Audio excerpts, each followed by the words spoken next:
اللہ تعالیٰ نے سورہ یوسف جیسی کہانی اور کوئی نہیں سنائی. خود اللہ نے کہا نحن نقص علیک احسن القصص. میرے محبوب آپ کو سب سے خوبصورت کہانی سنو، سب سے خوبصورت کیا ہے؟ یوسف کی کہانی. اور کسی نبی کا یوں تفصیل سے چلتے چلتے واقعہ پورے قرآن میں اور کہیں نہیں جیسے یوسف علیہ السلام کی کہانی. یوسف علیہ السلام کے بھائیوں کے ظلم کی وجہ سے 40 سال ان کو در بدر ہونا پڑا. 40 برس گھر سے جدا رہے. پھر تہمت لگی، زلیخا نے تہمت لگائی، اور پھر جب وہ عورتوں میں بھی بات پھیل گئی کہ مجرم تو یوسف نہیں، مجرم تو زلیخا ہے، تو تھوڑی بدنامی ہونے لگی. تو یوسف علیہ السلام کو گدھے پہ بٹھا کے منہ کالا کر کے پورے شہر میں چکر لگوایا اور پیچھے اعلان کروایا ھذا جزاء من اراد بسیدہ سوء. جو اپنے آقا سے برائی کرے اس کی یہ جزا ہے. یہ بازار میں نبی ابن نبی ابن نبی ابن نبی گدھے پر پھرایا جا رہا ہو. پھر جیل 309 سال بضع سنین. جن بھائیوں نے یہ دکھ پہنچایا تھا ان کے ساتھ کیا ہونا چاہیے تھا؟ میں صرف ان کا اب جملہ بتاتا ہوں جو یوسف علیہ السلام نے جب اپنا تعارف کا جو بنیامین کو روک لیا.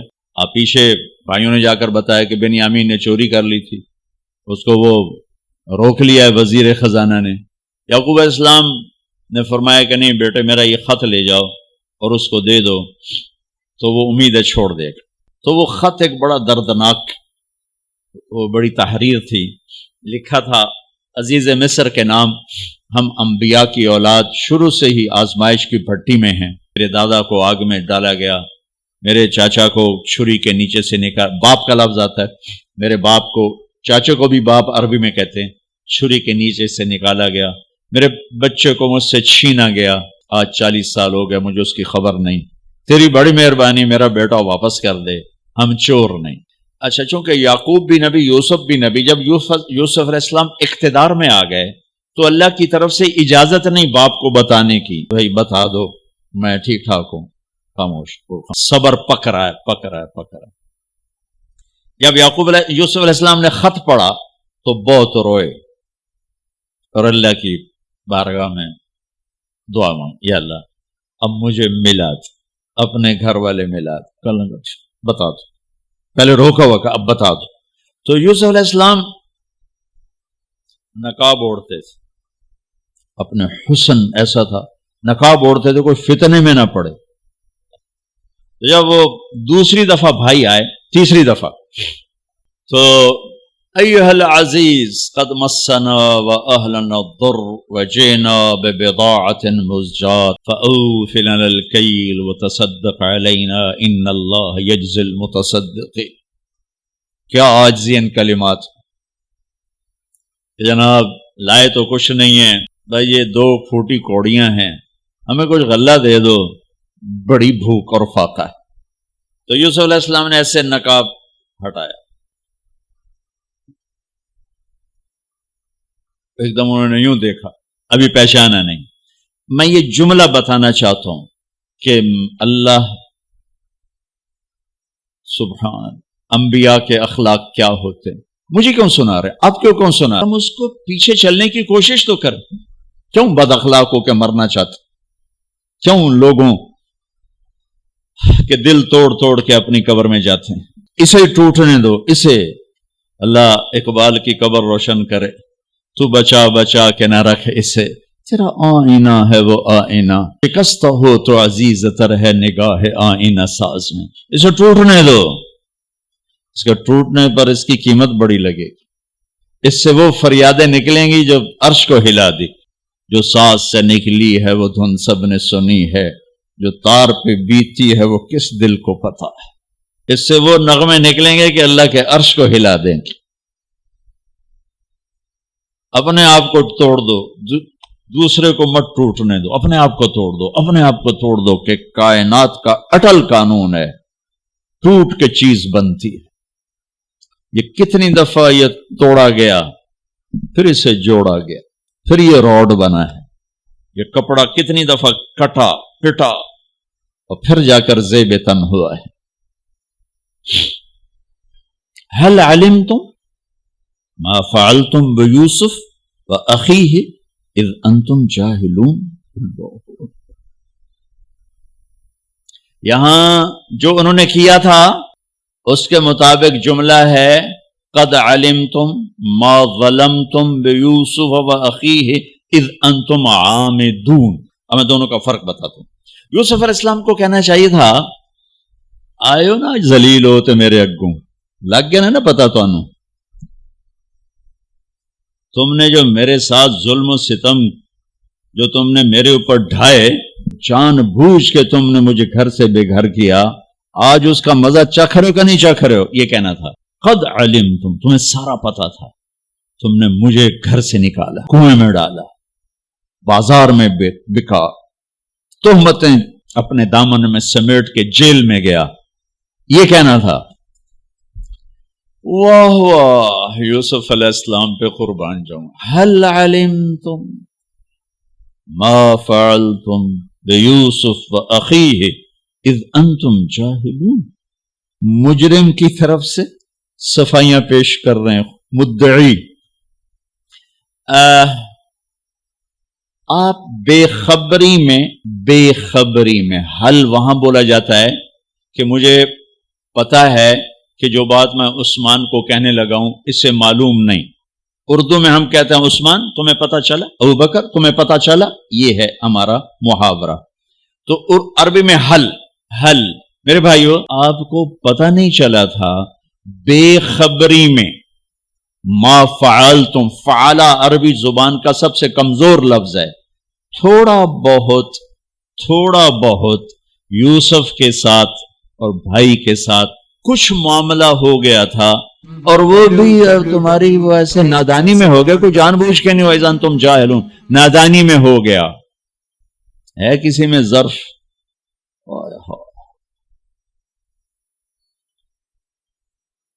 بھائیوں نے ایسے دیکھا. قرآن سارا ہی بڑا خوبصورت ہے لیکن بعض مقامات پر آ کر انسان کو حیرت میں گم کر دیتے. قرآن سارا ہی خوبصورت. قرآن کی سب سے خوبصورت آیت کون سی ہے؟ وَقِيلَ يَا أَرْضُ ابْلَعِي مَاءَكِ وَيَا سَمَاءُ أَقْلِعِي وَغِيضَ الْمَاءُ وَقُضِيَ الْأَمْرُ وَاسْتَوَتْ عَلَى الْجُودِيِّ وَقِيلَ بُعْدًا لِلْقَوْمِ الظَّالِمِينَ. یہ قرآن کی سب سے خوبصورت آیت. یہ لفظ بھی یہاں اپنی جگہ پہ شاہکار ہے. اِنَّكَ لَأَنْتَ يُوسُف اِنَّكَ لَأَنْتَ يُوسُف.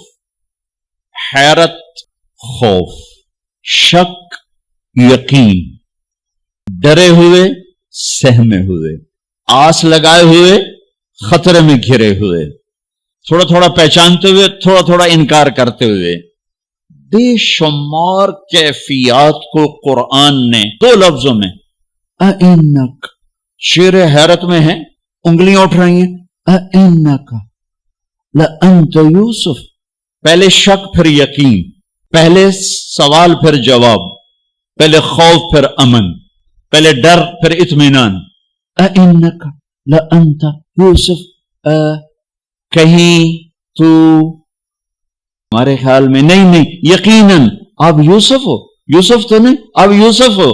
میں نہیں ترجمہ کر سکتا میں محسوس کرتا ہوں کہ وہ کیا اس وقت کیفیت ہوگی. الفاظ نہیں میرے پاس. انا یوسف وہذا اخی. ہاں میرے بھائیو ڈرو نہیں میں یوسف ہوں یہ میرا بھائی ہے. قد من اللہ علینا. سب اللہ نے ہمارے اوپر کرم کیا ہے. انہ من یتق ویصبر فان اللہ لا یضیع اجر المحسنین. سارے قرآن کو دو لفظوں میں اللہ نے یہاں بیان کر دیا. جو تقوی اختیار کرتا ہے جو صبر کرتا ہے اللہ اسے ضائع نہیں کرتا. تقوی کسی مرد عورت کو اللہ سے جوڑتا ہے اور صبر کسی مرد عورت کو اللہ اور اللہ کے بندوں سے جوڑ دیتا ہے جڑ جاتا ہے. پورا اسلام دو صفتوں میں بیان کر دیا. وہی صبر کو میں کہہ رہا ہوں. صبر معاف کرنا درگزر کرنا یہ مکمل اسلام کی تصویر ہے. اس میں ایک فریضہ حج ہے. اللہ آپ کا ہمارا سفر قبول فرمائے مبارک کرے. ہر فرض کا بدل موجود ہے. ابھی ظہر کی نماز پڑھی جائے گی کل کی ظہر موجود ہے. اثر پڑی جائے گی، آگے اثر موجود ہے۔ آج کی ظہر میں کوتاہی ہو گئی، کل کی ظہر میں کوشش کرنے کا موقع موجود۔ اس سال کے روزے میں کوتاہی ہو گئی، اگر زندگی باقی رہی تو اگلے سال کے روزے میں اس کے ازالے کی شکل موجود ہے۔ حج زندگی میں ایک دفعہ فرض۔ فرض کن کا؟ ذرا ہاتھ کھڑا کر۔ فرض حج پہ کون جا رہا ہے؟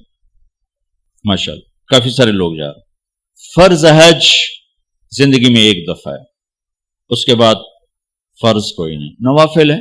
اور نفل اور فرض میں اتنا فرق ہے کہ ساری زندگی حج کرتا رہے فرض حج کو نہیں پا سکتا، ساری زندگی روزے رکھتا رہے فرض روزے کو نہیں پا سکتا۔ تو اللہ تعالیٰ نے ایک جملے میں سارے حج کے آداب بتا دی۔ تزودوا فإن خیر الزاد التقوی۔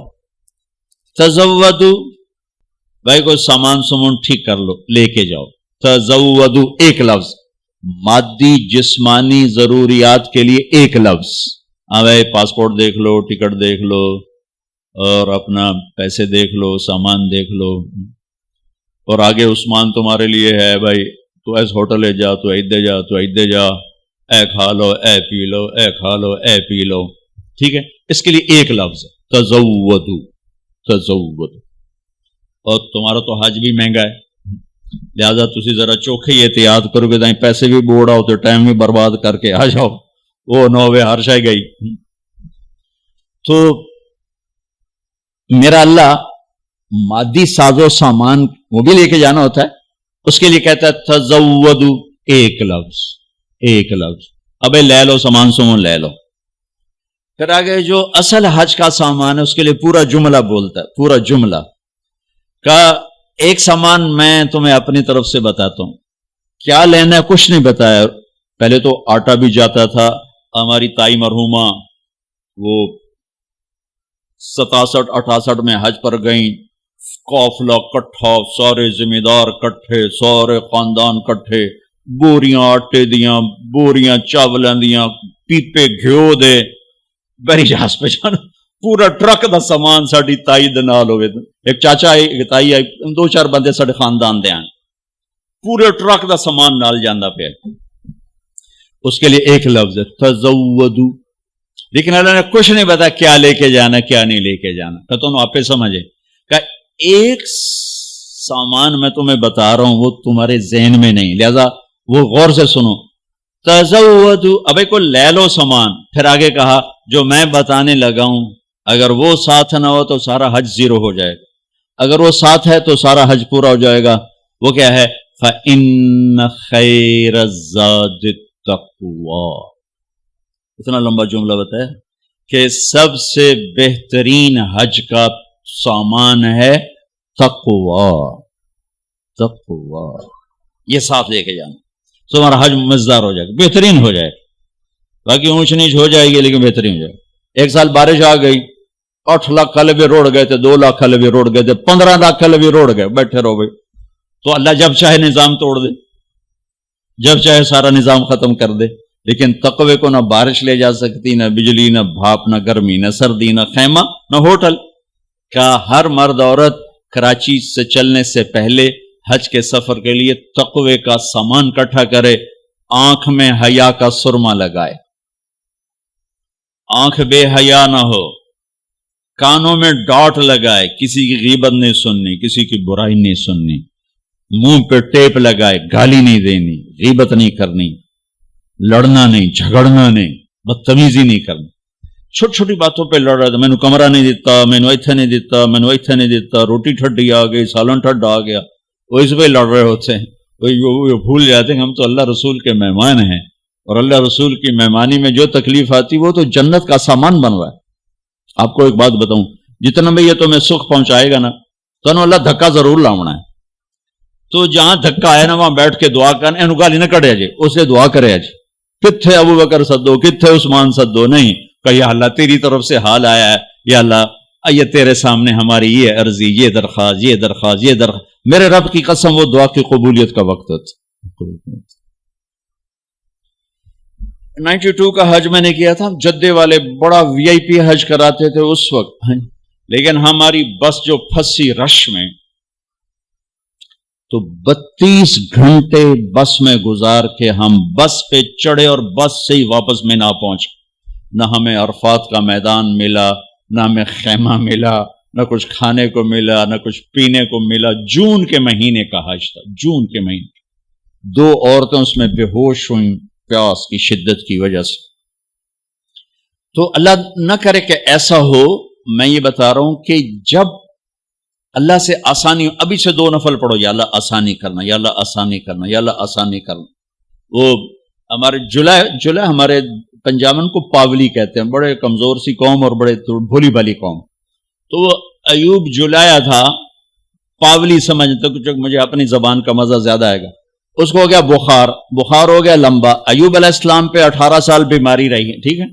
وہ کہنے لگا اللہ سائیا میں تو ایوب نبی نہیں، میں تو ایوب پاولیاں، میرا بخار کیوں لمبا کیتی جان، میرے نال تا مہربانی کر، مینوں کدے پھا چڑھے.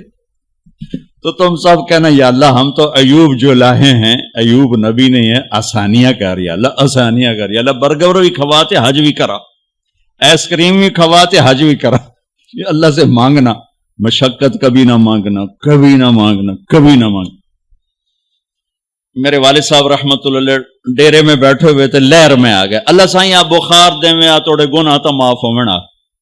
راتی 104 تو چڑھیا 104 تے او حال میں کیا او بابا رب نو ایڈا چھوٹا تو بنا چھڑیا بھئی بخار نال ہی گناہ اس معاف کرنے. تو ایویں منگیا یا اللہ میرے گناہ معاف کر، ہن منگیا ہی تو بھوگ.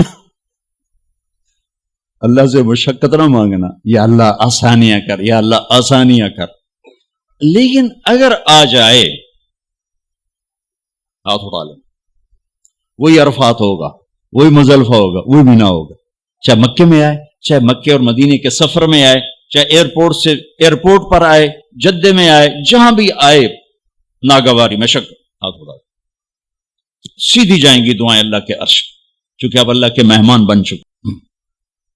اور آپ کو پروٹوکول افسر، آپ کا استقبال کرنے والے لاکھوں کروڑوں فرشتے ہیں جو آسمان سے اتریں گے. اور آپ کے لیے خصوصی طور پر استقبالیہ میں ابراہیم علیہ السلام کو اللہ نے کھڑا کیا قیامت تک. کیا کہا ہے؟ اذن فی الناس بالحج یاتوک رجالا وعلی کل ضامر یاتین من کل فج عمیق. ابراہیم اذان دے، آواز لگا حج کی، لوگ حج پر آئیں گے تیرے پاس. یا تو کا ابراہیم علیہ السلام کو گئے ہوئے 4000 سال ہو چکے ہیں، اللہ کہہ رہے ہیں تیرے پاس آئیں گے، تیرے پاس آئیں گے. یعنی تو میری طرف سے میرے مہمانوں کا استقبالیہ بنے گا، استقبال کر میرے مہمانوں کا. لہٰذا یہ سفر بہت مبارک ہے. اس میں لڑائی نہیں کرنی، جگہ پہ نہیں لڑنا، کمروں پہ نہیں لڑنا، کھانے پہ نہیں لڑنا. جو آ جائے اسے برداشت کر کے اللہ سے دعاؤں میں نفلوں میں لگ جاؤ، دعا میں لگ جاؤ، تسبیح میں لگو، تلاوت میں لگ جاؤ، گناہوں کی معافی میں لگ جاؤ. بہت سیزن ہے اللہ پاک سے مانگنے کا کہ اللہ ہمارے ساتھ سہولت عافیت کو معاملہ کرے. ہم اس قابل نہیں کہ ہم اس کی مشقتوں کو برداشت کر سکیں. اللہ آپ کا یہ سفر قبول فرمائے. جانے سے پہلے سب کو معاف کر کے جائیں، دلوں کو صاف کر کے جائیں، اپنے معاملات کو صاف کر کے جائیں، تاکہ اللہ بھی ہمارا معاملہ صاف کر دے. کہ ایک عرفات کا دن ایسا ہے جس میں میرے نبی کا فرمان ہے کہ اللہ تعالیٰ فرماتے ہیں میرا بندہ جتنے گناہ لے کر آ، جتنے بارش کے قطرے، جتنے ریت کے ذرے، جتنے درختوں کے پتے اور جتنے گردش ایام میں بننے والے دن اور رات ہیں ان کے گھڑی اور گھنٹے، آج اتنے بھی گناہ لائے گا تو ایک بول پہ معاف کروں گا، جاؤ معاف، جاؤ معاف، جاؤ معاف. تو حج کا سفر بہت مبارک، بہت خوبصورت ہے. اللہ تعالیٰ آپ کے لیے، ہمارے لیے اسے ہماری نجات کا ذریعہ بنائے، قبولیت کا ذریعہ بنائے. جن کا فرض ہے اللہ تعالیٰ فریضہ کی ادائیگی کی شکل پیدا فرمائے. جو نفلی طور پر جا رہے ہیں تو اللہ کو پسند ہے اس کے گھر بار بار آنا. تابعوا بین الحج والعمرہ، حج اور عمرہ بار بار کرو، بار بار کرو. فإنہما ينفیان الفقر والنفاق، بار بار حج اور عمرہ تمہارے نفاق کو بھی دور کرتا ہے اور تمہارے فقر کو بھی دور کرتا ہے. اللہ کے گھر کی حاضری جتنی دفعہ نصیب ہو مانگتے رہو، جاتے رہو. اللہ تعالیٰ آپ کا یہ ہمارا سفر قبول فرمائے. بس اس کی ذرا احتیاط ہو کہ زبان، آنکھ، کان یہ سب تقوی میں آ جائیں اور دل تقوی میں آ جائے. تو انشاءاللہ یہ سفر بہت خوبصورت ہوگا. اور جب اللہ تعالیٰ آپ کو موقع دے واپس آ کر تبلیغ میں آپ وقت ضرور لگائیں. یہ بہت خوبصورت محنت ہے. آپ جائیں گے آپ کو بہت فائدہ ہوگا، بہت فائدہ ہوگا. اللہ ہم کو عمل کی توفیق بخشے. السلام علیکم.